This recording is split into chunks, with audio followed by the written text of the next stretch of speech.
Good morning, student. Today in 10th class we will learn what is the combination reaction and what is the decomposition reaction. तो let's we start.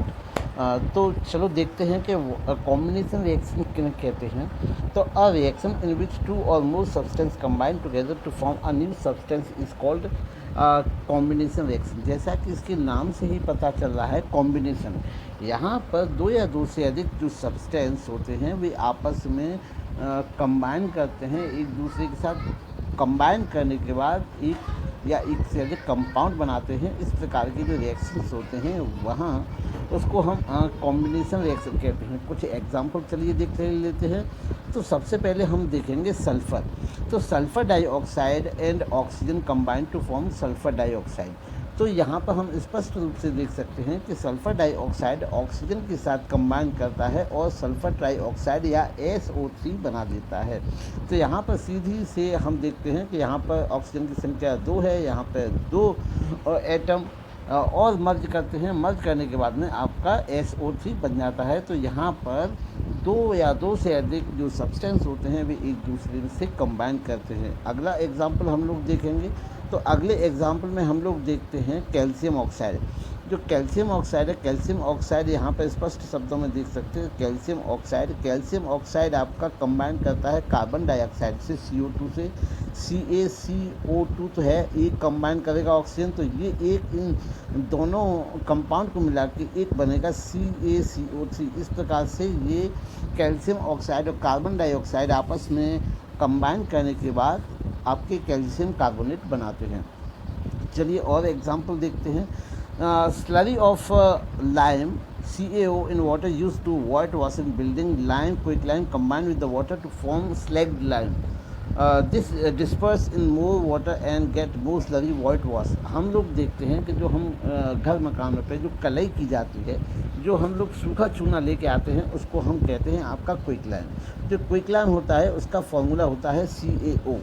जो चूना होता है, जब चूने को हम घर पर लाकर पानी में डाल देते हैं H2O, तो ये आपस में यहाँ पर वाटर मॉलिक्यूल जो होता है, वाटर मॉलिक्यूल कंबाइन करता है. और कंबाइन करने के बाद यहाँ पर ये आपका कैल्शियम हाइड्रोक्साइड प्रोड्यूस करता है. ये प्रोड्यूस करता है कैल्शियम हाइड्रोक्साइड, और ये एक एक्सोथर्मिक रिएक्शन होती है जिसके कारण यहाँ पर हीट भी इवॉल्व होती है. तो ये कुछ एग्जाम्पल थे आपके कॉम्बिनेशन रिएक्शंस की. अब हम बात करते हैं कॉम्बिनेशन रिएक्शंस में एक और प्रकार की कॉम्बिनेशन या एक उसी प्रकार की कॉम्बिनेशन की, लेकिन एग्जांपल है कंबशन. तो जो कंबशन होता है, कंबशन को सिंपली हम कह सकते हैं बर्निंग. वैसे हम जानते हैं कि जो ऑक्सीजन गैस है, ऑक्सीजन गैस फ्लेमेबल नहीं होती है, ज्वलनशील नहीं होती है, लेकिन बिना ऑक्सीजन की सहायता से आग भी नहीं लगती है. ये भी बिल्कुल सत्य बात है. तो आप जब देखें कि अगर कोई ऑक्सीजन कंबाइन कर रहा है तो अर्थात एक प्रकार की बर्निंग हो रही है. किसी भी सब्सटेंस के साथ ऑक्सीजन कंबाइन करने का तात्पर्य होता है कि उसका कंबशन हो रहा है. कंबशन का तात्पर्य है कि बर्निंग हो रही है. जैसे कार्बन है, कार्बन हमको कई फॉर्म में प्राप्त होता है. जैसे कोयला को मान लीजिए, तो कार्बन है, carbon combined with oxygen to produce carbon dioxide. जब हम कोयले में आग लगाते हैं तो काले धुएं के रूप में हमें कार्बन डाइऑक्साइड प्राप्त होती है. उसी प्रकार से अगर हम मैग्नीशियम है, मैग्नीशियम की स्ट्रिप भी आती है, मैग्नीशियम रिबन भी आता है. जब मैग्नीशियम मेटल को हम ऑक्सीजन से रिएक्शन का मतलब होता है कि हम इसको जला दें. अगर हम मैग्नीशियम रिबन में आग लगाते हैं तो मैग्नीशियम रिबन में आग लगाने का मतलब है कि इसका कम्बशन हो रहा है, अर्थात इसकी बर्निंग हो रही है. तो मैग्नीशियम का जो ऑक्सीजन के साथ कम्बशन होता है, अर्थात जो बर्निंग होती है, या फिर कह सकते हैं जो एडिशन होता है, उसके परिणाम स्वरूप आपको मैग्नीशियम ऑक्साइड प्राप्त होता है. आगे हम लोग देखते हैं. तो उम्मीद है कम्बशन समझ में आ गया होगा बच्चों का. कम्बशन का मतलब होता है, एक प्रकार से हम कह सकते हैं कम्बशन का मतलब सिंपली हम समझ सकते हैं बर्निंग, ज्वलन, किसी भी वस्तु का जलना. और जलना कब होता है? जब जलना होता है जब वो ऑक्सीजन से कंबाइन करता है, ऑक्सीजन से कंबाइन करता है. तो ऑक्सीजन से कंबाइन करने के बाद आपका कार्बन डाइऑक्साइड बनाता है. मैग्नीशियम ऑक्सीजन से कंबाइन करने के बाद मैग्नीशियम, अर्थात हम यहाँ पे कह सकते हैं जो ऑक्सीजन है वो कार्बन के साथ और मैग्नीशियम है आपके ऑक्सीजन के साथ कंबाइन करके ये प्रोडक्ट प्रोड्यूस करती है. Synthesis reaction also combined with the reaction. The combination reaction in which a compound is formed, its constituent elements are called synthesis. ऐसी रिएक्शन जिसमें रिएक्टेंट के द्वारा आपस में कंबाइन करने के बाद जो प्रोडक्ट प्रोड्यूस होता है उसको हम सिंथेसिस कहते हैं। जिस प्रकार से कुछ एग्जांपल देखेंगे, जैसे हम लोग देखते हैं synthesis of HCl, hydrochloric acid. जो हाइड्रोक्लोरिक एसिड की जो सिंथेसिस की जाती है वो की जाती है हाइड्रोजन और क्लोरीन के कॉम्बिनेशन से। अब हाइड्रोजन और क्लोरीन दोनों गैसेस फॉर्म में होती हैं और ये आपके कंबाइन करने के बाद हाइड्रोक्लोरिक HCl गैस फॉर्म में ही प्रोड्यूस करते हैं। तो यहाँ पर H की संख्या 2, इसको बैलेंस करते हैं 2, तो यहाँ पे हम लोग 2 लगा देंगे। तो इस प्रकार से ये भी एक कॉम्बिनेशन रिएक्शन का एग्जाम्पल है। अब हम देखते हैं अमोनिया को। तो अमोनिया का जो फार्मूला होता है वो होता है NH3। तो NH3 को बनाने के लिए हमको नाइट्रोजन और हाइड्रोजन को एक साथ कंबाइन करवाना पड़ता है। तो नाइट्रोजन गैस फॉर्म में, हाइड्रोजन गैस फॉर्म में आपस में कंबाइन करने के बाद अमोनिया बनाते हैं। ये एक अनबैलेंस रिएक्शन है। 3 यहाँ पर हो जाएंगे और यहाँ पर 2 हो जाएंगे। तो इस प्रकार हम कहते हैं। तो इस प्रकार से हम लोगों को ये काफ़ी एग्जाम्पल हमने देखे। तो जो कॉम्बिनेशन रिएक्शन होता है, कॉम्बिनेशन रिएक्शन में 2 या 2 से अधिक जो सब्सटेंस होते हैं वे आपस में कंबाइन करने के बाद नया कंपाउंड बनाते हैं। चलिए अब हम देखते हैं डिकम्पोजिशन रिएक्शन। तो जैसे कि इसके शब्द से ही आपको समझ में आ रहा है, डिकम्पोजिशन मतलब टूटना। तो यहाँ पर कोई भी जो प्रोडक्ट होता है वो किसी सब्सटेंस के रिएक्टेंट के टूटने से प्रोड्यूस होता है। तो a reaction in which substance is broken down into और more simpler substance is known as decomposition reaction. तो ऐसी प्रक्रिया जिसमें कोई भी सब्सटेंस, जैसे सपोज कीजिए कि यहाँ पे हमारा एक रिएक्टेंट है AB और AB यहाँ पर डिकम्पोज होने के बाद में A और B में डिकम्पोज हो जाता है और यहाँ पर AB डिकम्पोज होने के बाद में A और B प्रोड्यूस करता है। तो this is the example of decomposition reaction. A decomposition reaction is a opposite of combination reaction. यह कॉम्बिनेशन रिएक्शन का क्या होता है? अपोजिट होता है। इस प्रकार से हम लोग, हाँ क्या बात है, जो type of the decomposition reaction. तो डिकम्पोजिशन रिएक्शन को हम 3 प्रकार से कैटेगराइज कर सकते हैं। सबसे पहले एक थर्मल डिकम्पोजिशन, दूसरा है आपका इलेक्ट्रोलिसिस या इलेक्ट्रिकल डिकम्पोजिशन और एक फोटो डिकम्पोजिशन। तो सबसे पहले मेनली हम लोग देखते हैं थर्मल डिकम्पोजिशन। तो थर्मल का मतलब होता है टेम्परेचर। तो ऐसा डिकम्पोजिशन जिसको कंप्लीट करने के लिए हमको टेम्परेचर देना पड़ता है। तो इस प्रकार के डिकम्पोजिशन को हम थर्मल डिकम्पोजिशन कहते हैं। फॉर एग्जांपल, जैसे हम लोग जानते हैं लाइमस्टोन मतलब कैल्शियम कार्बोनेट को जब हम स्ट्रांगली हीट करते हैं तो स्ट्रांगली हीट करने के बाद ये आपका कैल्शियम ऑक्साइड और कार्बन डाइऑक्साइड में डिसोसिएट हो जाता है। कैल्शियम ऑक्साइड और कार्बन डाइऑक्साइड में डिसोसिएट विघटित हो जाता है, टूट जाता है। CaCO3 will dissociate after strong heat into calcium oxide and carbon dioxide. तो इस प्रकार आपने देखा कि यहाँ पर जो कैल्शियम कार्बोनेट था वो अपने कंस्टिट्यूएंट जो अपने कंपाउंड थे CaONCl2 में डिसोसिएट हो जाता है। Potassium chlorate when heated decompose in the potassium chloride KCl and O2। जिस प्रकार से हम और देखें एग्जाम्पल, जैसे पोटेशियम क्लोरेट है KClO3। जब KClO3 को स्ट्रांगली हम लोग हीट करते हैं तो स्ट्रांगली हीट करने पर यह आपका KCl प्लस ऑक्सीजन रिलीज करता है या ये अपने कंस्टिट्यूएंट सब्सटेंस में टूट जाता है।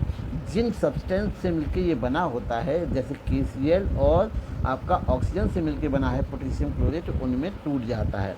तो इस प्रकार से ये आपके थर्मल, क्योंकि यहाँ पर हमको हीट करना पड़ता है और हीट करने का इस प्रकार के डिकम्पोजिशन को हम थर्मल डिकम्पोजिशन कहते हैं।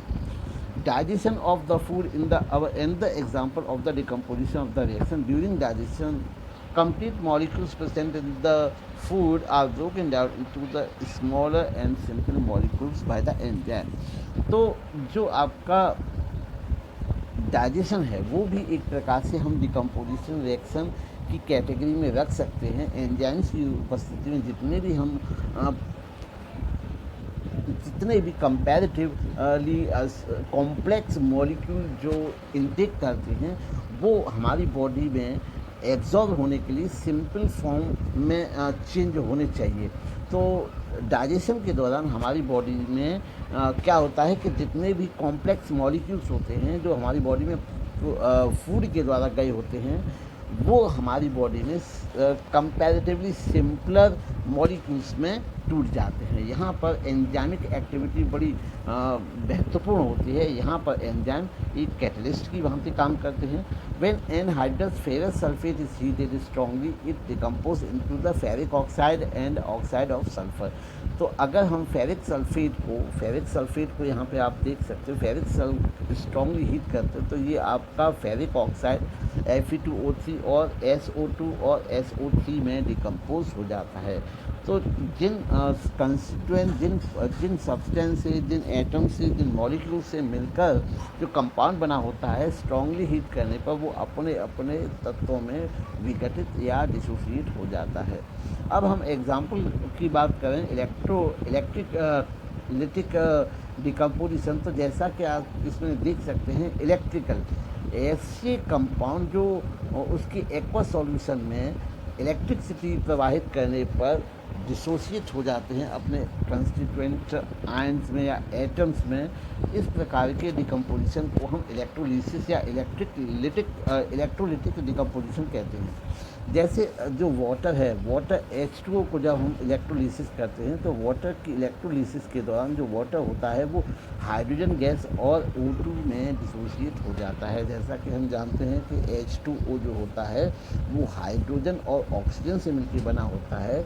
जैसे ही हम लोग इसमें इलेक्ट्रिसिटी ट्रांसफ़र करते हैं तो इलेक्ट्रिसिटी प्रवाहित करने पर यह हाइड्रोजन और ऑक्सीजन में ही टूट जाता है। जिन तत्वों से मिलकर बना होता है उनमें टूट जाता है। During electrical decomposition hydrogen and oxygen gases are evolve in the ratio is by 2:1। तो यहाँ पर जो हाइड्रोजन और ऑक्सीजन जो इवॉल्व होती है वो होती है आपकी 2:1 के रेशियो में, 2:1 के रेशियो में होती है। फोटो डिकम्पोजिशन, फोटो का आशय होता है, फोटो का मतलब होता है लाइट। तो ऐसा डिकम्पोजिशन रिएक्शन जो कि लाइट के द्वारा कैरिड आउट होता है, लाइट के द्वारा संपन्न होता है, इस प्रकार के डिकम्पोजिशन रिएक्शन को हम लोग फोटो डिकम्पोजिशन कहते हैं। फॉर एग्जांपल जैसे हम लोग देखेंगे हाइड्रोजन आयोडाइड को हम जब प्रकाश में या लाइट में रख देते हैं तो ये स्वतः अपने आप स्पॉन्टेनियसली हाइड्रोजन और आयोडीन में डिसोसिएट हो जाता है और ये एक रिवर्सिबल रिएक्शन होती है। ये दोनों तरफ होने वाली जो रिएक्शन होती है। तो इस प्रकार से हम लोग देखते हैं ऐसी डिकम्पोजिशन रिएक्शन जो कि लाइट की प्रेजेंस में अकम्प्लिश्ड होते हैं वो फोटो डिकम्पोजिशन रिएक्शंस कहलाते हैं। Photography based on the effect on the light on the silver salt, then reaction during the exposure of the photographic film in the photo composition reaction। तो जो photographic जो होती है वो भी कहीं ना कहीं इसी रिएक्शन के ऊपर बेस्ड होती है। तो हम लोग देखते हैं कि यहाँ पर जो सिल्वर ब्रोमाइड होता है, सिल्वर ब्रोमाइड लाइट की प्रेजेंस में आपका सिल्वर और ब्रोमीन में डिसोसिएट हो जाता है। तो ऐसी डिसोसिएशन रिएक्शन जो कि आपकी फोटो अर्थात लाइट की प्रेजेंस में कंप्लीट होती हैं, इस प्रकार के डिकम्पोजिशन रिएक्शन को हम लोग फोटो डिकम्पोजिशन रिएक्शन कहते हैं या फोटो डिकम्पोजिशन रिएक्शन कहते हैं। तो आज हमने देखा कि किस प्रकार से हम लोग एडिशन रिएक्शन, किस प्रकार से डिकम्पोजिशन रिएक्शंस को क्लासीफाई कर सकते हैं, किस प्रकार से समझ सकते हैं। आज जितने भी एग्जाम्पल दिए बच्चों को समझ में आए होंगे। अगर किसी भी प्रकार की पुनः कोई अगर दिक्कत हो तो बच्चे कमेंट बॉक्स में कमेंट करके अपनी प्रॉब्लम्स को मेंशन कर सकते हैं। धन्यवाद।